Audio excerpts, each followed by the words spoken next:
I lived in the Cavern. Every time they were on, I was there. It was the only club in Liverpool that done lunchtime sessions. You could go to hear music in your dinner hour. The Cavern was a strange place. You've been there. It's a filthy hole. Hot, sweaty, smelly, with water running down the walls. At least we hope it was water. There's clouds of smoke mingling with the perspiration on the wall.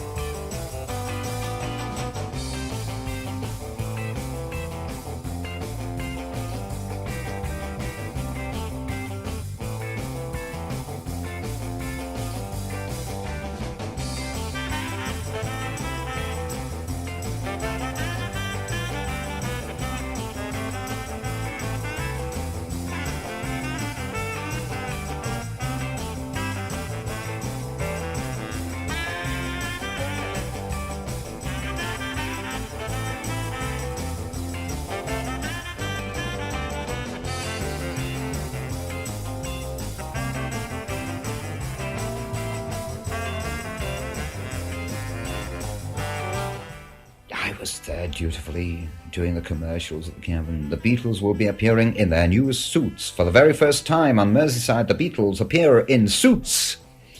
And came the night, and of course it was jam-packed. It was a sweat box, and everyone sweated, you see, because that was the scene. No ventilation. It was ridiculous, actually. But I thought, I thought I was going to develop TB in that scene, because there's no, breath and all that. And they went on stage and they sweated, and all their suits began to rot, as it were, come apart at the seams, and they were furious because they'd left all sweat marks, you see, all the salt in the system, you see. And they said to Brian, "This is ridiculous," and all that. And of course, he was furious because he hadn't got sweat-proof suits for them.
My mother phoned me one day at Reinhardt's studio, and she said, "You've got to come home, Stuart feels bad." So I came home, and he was in bed already, very, very pale, and my mother by the time had called the doctors. And the doctor came and said, "Well, I can't handle that anymore. We have got to call the ambulance." And I went with him in the ambulance to take him to hospital. And I've had the feeling something was going on. And he just moved up from in the hospital, in the ambulance, and he held me. And then he just went up and said, "I'm so sorry." And then he fainted, and that was it. And on the way to the hospital, I was with him in the car, he just died. They found out that he had a hemorrhage in the brain, which overflooded his brain, and that was the cause of his death.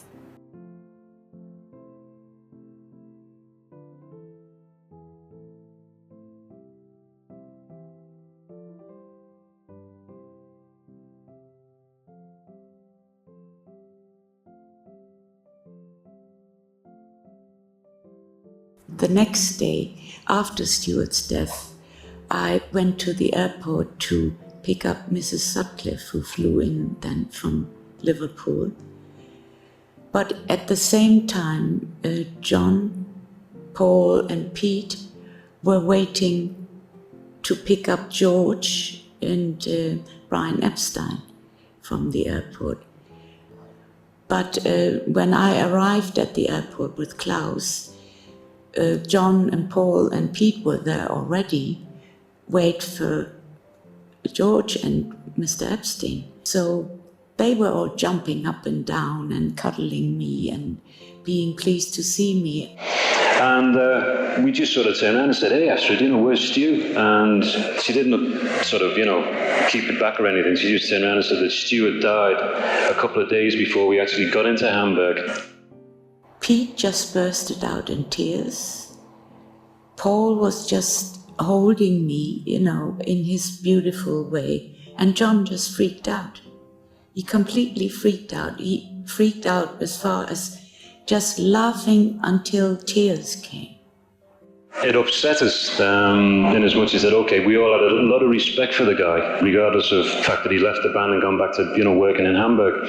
And it was most probably the first time that I saw John actually physically break down and cry in front of someone. It was a scene which was very upsetting. That's the only way I can put it.